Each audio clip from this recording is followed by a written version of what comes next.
Welcome to the American Valor podcast. This month, we are celebrating the Navy Chief. Today, we are thrilled to welcome Raymond D Kemp to the show. Ray is a retired Navy Fleet Master Chief, a best-selling author, global speaker, coach, trainer, and the CEO of Kemp Leadership Solutions. Ray, welcome to the show. Tell us a little bit about you, brother. Man, look, I'm just a Navy chief who's still stroking hard to live right. It's a pleasure to be in your company, man. Um, everything you said is accurately recorded. Born in the great nation of Texas, raised in Oklahoma, joined the Navy at 17. Started punching way above my weight class and found myself selected as one of the four of 330,000 or so people, one of the four fleet master chiefs. Absolute honor to serve and be introduced to some amazing, amazing people, whether it be in leadership or folks that were on my team. I was just connected to the right folks. And they say that the brilliance comes when you're able to surround yourself with the right folks. I don't know if that would, would work out for me, but I had some brilliant people around me. And let me tell you, it was an honor to serve in the world's finest Navy. Well, it was a pleasure to watch you because we served at the same time. Yes, And, sir. there are four positions at any given time during the tenure of a sailor. So we get to see new Fleet Master Chiefs come as the old transition out into retirement. But I Hey, was just as equally blessed as a sailor to watch you rise up the ranks. We got wind of you when you were CMC, and then you progressed, and it was such a wonderful pleasure to watch you get there as a fleet master chief. And folks, we are celebrating the Navy chief. Here is a little stat for us to consider. Bob Feller was a Navy chief from 1941 to 1945 and served aboard the USS Alabama as a gun captain. And at the Bob Feller Active Valor Foundation, we strive to educate, support, and recognize by instilling the timeless values of service, sacrifice, legacy, and citizenship. Now, based on the pillars mentioned, I would like to start today's conversation with service. So, as a chief petty officer, service goes beyond the uniform, and we both know that because we're kind of doing that. How did your role shape your understanding of leadership and commitment to others, both during the time in the Navy and in the years since? I'll tell you, one of the things I really enjoy about Bob Feller's story is that when he first joined, they had him on like a show team, a little baseball team, and keeping him away from the front line. He's like, no, no, no, no. I'm here to serve. I'm not here for the fun of it. I'm here to serve. And then that is when his assignment took him out to sea and into the vastness of sea duty that we have in the world's finest Navy. I'll tell you, I joined the Navy. I was an athlete growing up. I had found myself in leadership as a very young man, and I realized that if we express the right level of care, and in this 21st century levels of leadership, because I want to make it relevant for today, if we express the right level of care for our team, and that is credit has been given to Maya Angelou, I think, to have said people don't care how much you know until they know how much you care. And it's surprising to me because I felt that, knew that growing up, perhaps because of my minority status in the Navy. I had leaders, some who very openly didn't care about me, and I had others who openly did. And those were the ones I was more apt to hear from. And so I took that technique and I used it. Surprisingly, Enrique, there are people out in society who don't realize that. There's organizations, highly successful organizations, that have maybe a high attrition rate that may not be advertised. And that attrition rate, that is, people are leaving that company because of poor leadership. And that poor leadership often is people not genuinely caring for others. And so that's what I learned is that the care of others, because in the small boy Navy, the small ships, we need one another very closely. And when you start with why and tell them what it is that they're doing, very much like the greatest generation where Bob Feller served, these young folks, even today, will run through troops and jump over walls and fight for the mission and bring innovative ideas. And so those are the things that I was able to learn while in the Navy through experience, giving and taking, and then apply to my service outside the Navy now. And absolutely very true statements about leadership, but even more of service, right? You mentioned how Bob was like, I know you want to put me on this road show, but Right. I came to serve. And sometimes that service presents itself as sacrifice. So let's move on to sacrifice. And Mm-hmm. chiefs often shoulder significant responsibilities that require personal and professional sacrifice. Very Can true. you share a moment that tested your resilience and what lessons you carried forward from that experience?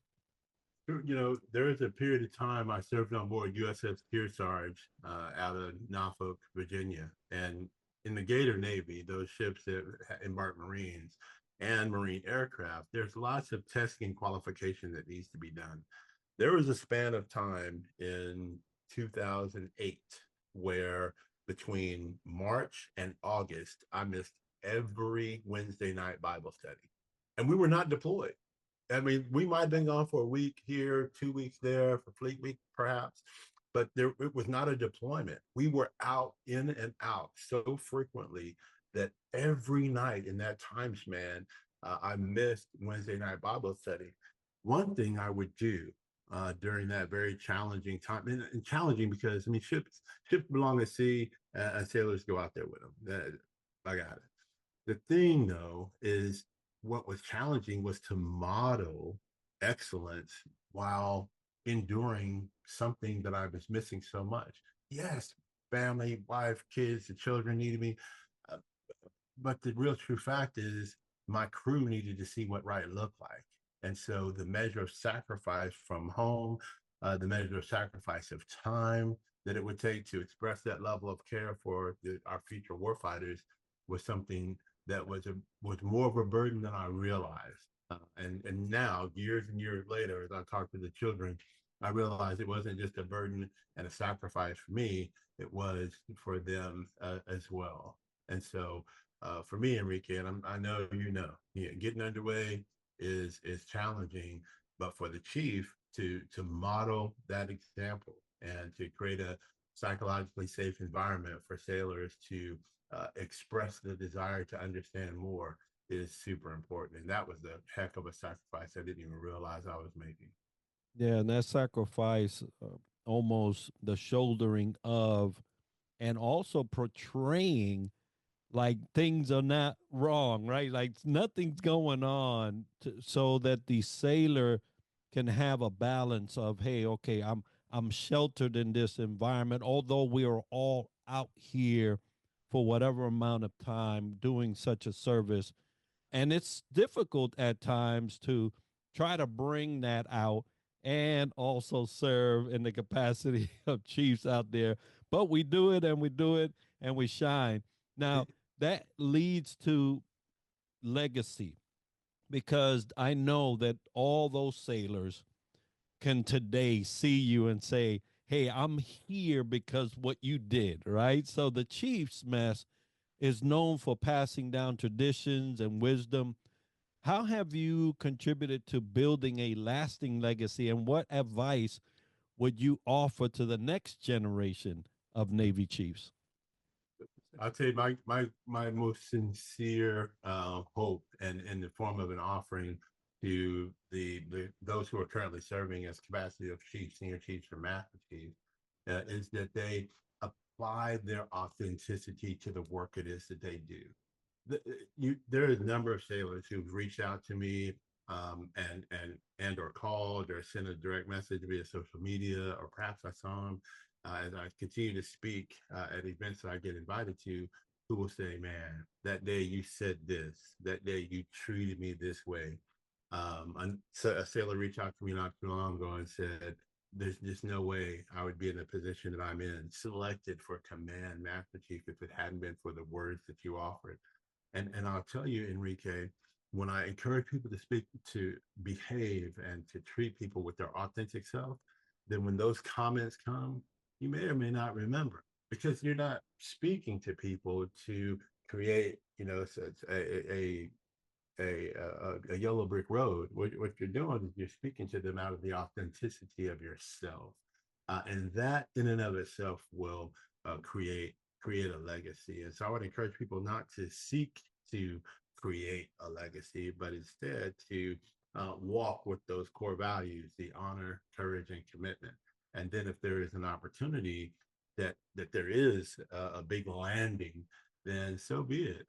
I was part of the beginning of laying the keel, and that seminal document that changed the leadership development across the Navy, in officers and enlisted. And so when I hear a young lieutenant just recently telling me that they went to a Sailor 360 event, I just kind of smiled a little smile, and wondered how that event went, because I was a part of the actual writing of that curriculum and the perspective of we should create the whole sailor.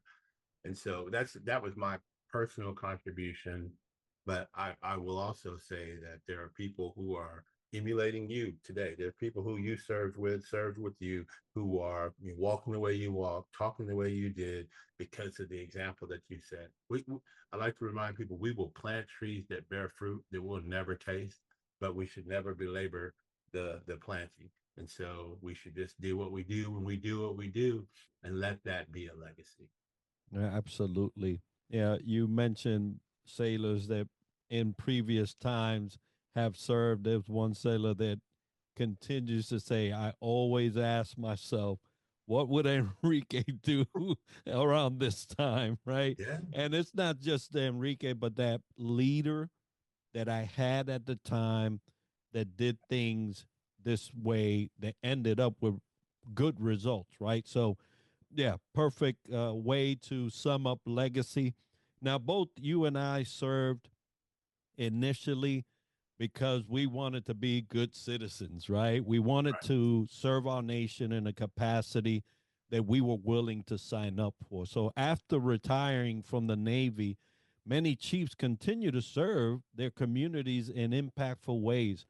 How Absolutely. has your sense of duty influenced your contributions as a civilian, and what does citizenship mean to you now? Yeah, for me, you're right. It was patriotism that got me to join. The men in my family, we serve. It's what we do. I was born in the '60s, raised in the '70s, and so I had a strong sense of duty towards civil rights and ensuring that people got treated equally. I was raised by just my mother was just a fierce angel. My aunts, that measure of duty and responsibility. I'm from a place where we believe that the strong should bear the infirmities of the weak, and so it's my responsibility to ensure that there is a measure of impact to others. Citizenship in our country, in the United States, is citizenship is about us linking arms, and joining together for the betterment of us all. There's a there's a phrase, the and I'm sure you've heard it before, and that is that a rising tide floats all boats. Well, I'm the damn tide. And so how do I link arms? How do I connect with people? How can we uh, influence and create a society and an environment where all of us have the opportunity to thrive? And that sense of citizenship, very much the same as when Bob Feller felt called to come and serve. As I served for 33 some odd years, transitioned into the community, I'm here to serve. And that is my duty and responsibility because of the person I am. And it's all of our responsibility as citizens. And so to be a part of the community, again, I think it's just my rightful service and responsibility. And that citizenship for me is one person serving to another without looking for personal benefit, with the exception of all of our benefits. And I share that sentiment. As you mentioned, Bob Feller, December 7th happened. He was on his way to sign a nice, lucrative contract and said, Right. I'm going back. and walked away from that and went and signed up on December 8th, and the rest was history for him. But if our audience that is listening and viewing right now wanted to support you or connect with you, how would they do that? Sure. So to connect with me, the best place where you can see some writing and some perspective from me is on LinkedIn. You can just enter my name, Raymond Kemp, and I'm the only one that was a retired fleet master chief. And then on social media, where it's a little bit more fun being had, then Raymond D Kemp is my social media. And of course, you can go to my website, raymondkemp.com. That would be the best place. And if you do reach out, if you just let the listeners know, if you do reach out, remember that there's 10 two-letter words that I highly encourage you to keep in mind, which will certainly make you a better citizen in our communities. And those 10 words are: if it is to be, it is up to me. We can all do that. Absolutely. And folks, we'll have all that information as part of the show notes and video for you to get a hold of Fleet Master Chief. Ray, thank you so much for sharing your time with us and the four pillars and your thoughts around that. Folks, for more information on the foundation, please visit us at our website, actofvaloraward.org. And on behalf of the Bob Feller Act of Valor Foundation, thank you all for joining us on this episode.